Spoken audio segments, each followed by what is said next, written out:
Personīgi es domāju, ka ir ļaundabīga mijiedarbība starp ieviesto ģenētiski manipulēto stādu un dabisko. Tas izraisies tāda vājināšanu. Viņš vairs nepretojās pats rizektonijai.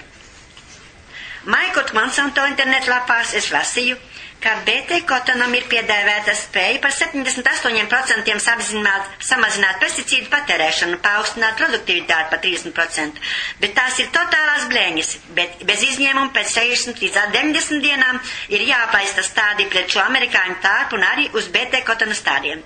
Kādā veidā jūs izskaidrojat, ka tik daudz zemnieku ir pirkuši šī BT sēklas? Priekš mazajiem zemniekiem piedāvājums ir ļoti ierobežots. Iepriekšējā sezonā bija ļoti grūti tirgu atrast sēklas, kas nebūtu BT sēklas.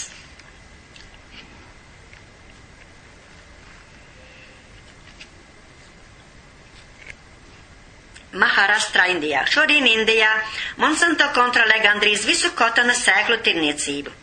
Veids, kā piespiest lietot viņa straņģēsiskās sēklas, kuras tiek pārdotas 4 reizes dārgāk kā dabiskās slēkas, lai tās iegādātos, zemniekiem jāaizņemās nauda. Pie augļotājiem par lielām procentēm, ja rauža pagadās slikta, notiek bankrots, vēlnišķīga spirāle grauj indiešu ciematus.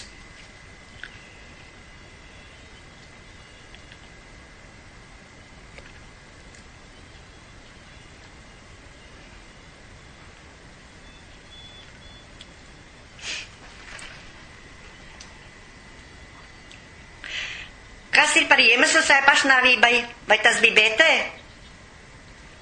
Kotons. Jā. Ja arī kāds cits iemesls?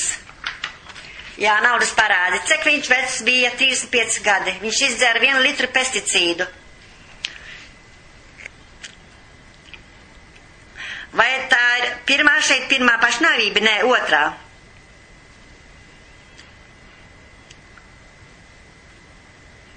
Drāmas kā tās, kuras mēs šeit redzam, notiek 3 reizes dienā Vidarbas reģionā, kur kotons BT tika ieviests 2005. gadā. Protams, kotona audzētāja pašnāvība nav jauns fenomens Indijā, bet ar GMO tas ir milzīgi palielinājies. Bet reti kurš uzdrošinās publiski denunsēt šo internacionālo skandālu, kurš nostāda māla podu dzelzs poda priekšā. Tiškor Tivarī. Šeit jūs redzat Vidarbas zonas, kur audzē rīsu. Te var redzēt, ka pašnāvību ir maz, un šeit ir kotona zona. Kotona BT panākumi bija tādi, ka jau 1. gadu starp 5. un 6. jūniju notika 600 pašnāvības, 2. gadā jau tikpat daudz pēc 6 mēnešiem.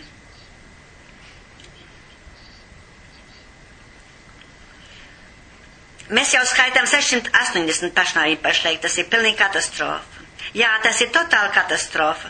GMO problēma ir tā, ka tie zemniekus padarīja pilnīgi atkarīgus no tirgus spēļiem. Nevien tikai viņiem ir par sēklām dārgāk jāmaksā, bet viņi arī piespiesti pirkt mēslojumus un uz insektu indes lietošanas ne tikai samazināta.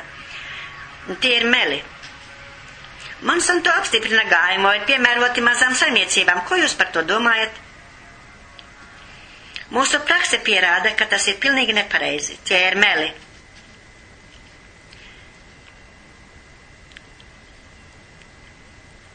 Šī 6. gada decembra dienā dumpja trokšņi skan pāri vienam no lielākajiem Maharaštras tirgus laukumiem. 3 dienas pēc tam, kad šīs bildes tika uzņemtas, dumpjas atcēlās un neskaitāmi Kišora Tivarī ciema zemnieki tika arestēti.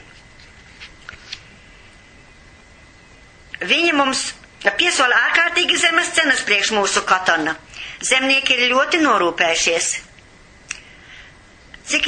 Cik ir liels jūsu parāds? 60 rupijas, 50 rupijas, 30 rupijas tūkstošiem, 50 tūkstoši rupijas, 15 tūkstoši rupijas.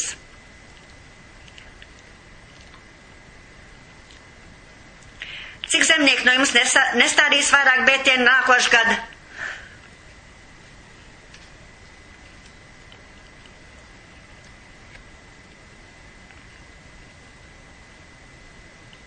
Nu, nestādīs vairāk.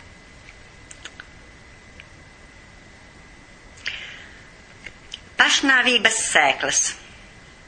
Tas ir Vadandas Šivas grāmatas virsraksts. Fizikas doktore, interaktīvās Nobeļa prēmijas laureāte, vada ekonomisko izstādi un tās dabiskās sēklu tīklu nosauktu Navdjana. Ņūdelī.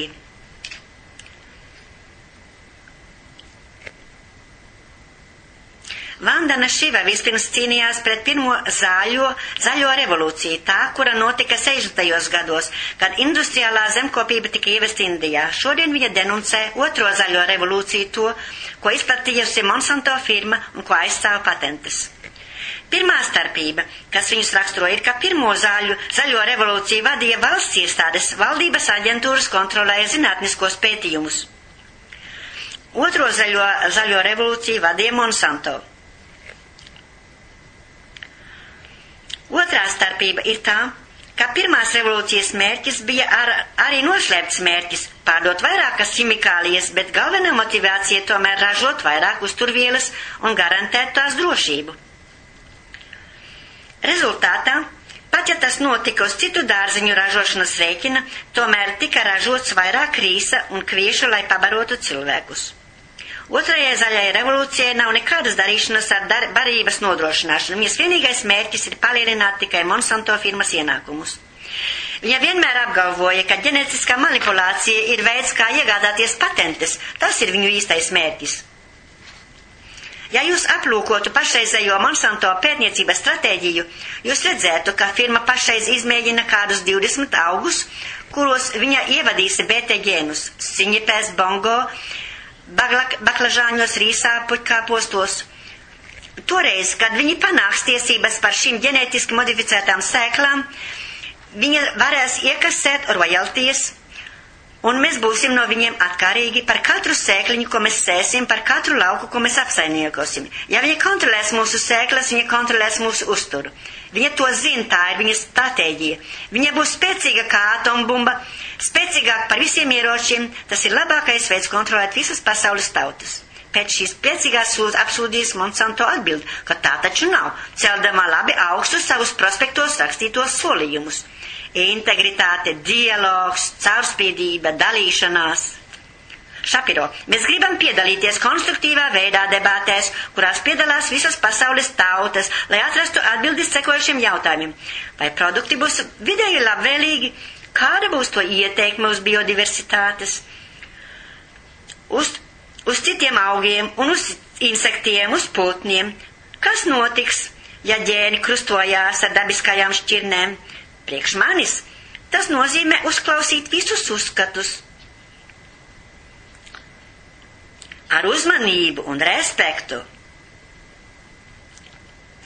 Izliekoties nevainīgs, Šapiro runā par ļoti kuteklīgu temātu, kas milzīgi satraucis visu gājumo pretiniekus. Transģēniskā inficēšana. Monsanto vēlās labāk runāt par nejaušiem gadījumiem, kad tādi notiekās un kad tādi gadieni notiekās dabā.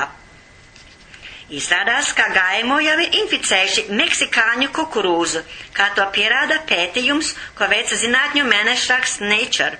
Pētījums parakstīts Berklejas universitātes profesors Ignacio Šapelā un izraisīja ļoti asu polemiku. San Francisco. Ignacio Kapē. Es esmu 15 gadus no vietas kopā strādājis ar Meksikas Okahas indiāņu kopienēm, lai viņiem iemācītu, kā analizēt viņu pašu produktivitāti. Viens no maniem studentiem viņus vingrināja, kā lai atrast savos laukos ģenētiski modificētos stādus. Mēs bijām atnesuši vienu amerikāņu kukurūzas konzervbuņģu, kurai bija jānoder kā pozitīvai kontrolei, jo mēs zinājām, ka šī kukurūza bija transģēniska. Bet mums vajadzēja panākt negatīvu kontroli laukos, un mēs domājam, ka tādiem nolūkiem meksikāņu kukurūza būs tieši perfekta, jo tā ir vistīrākā un vislabākā pasargātā kukurūza pasaulē.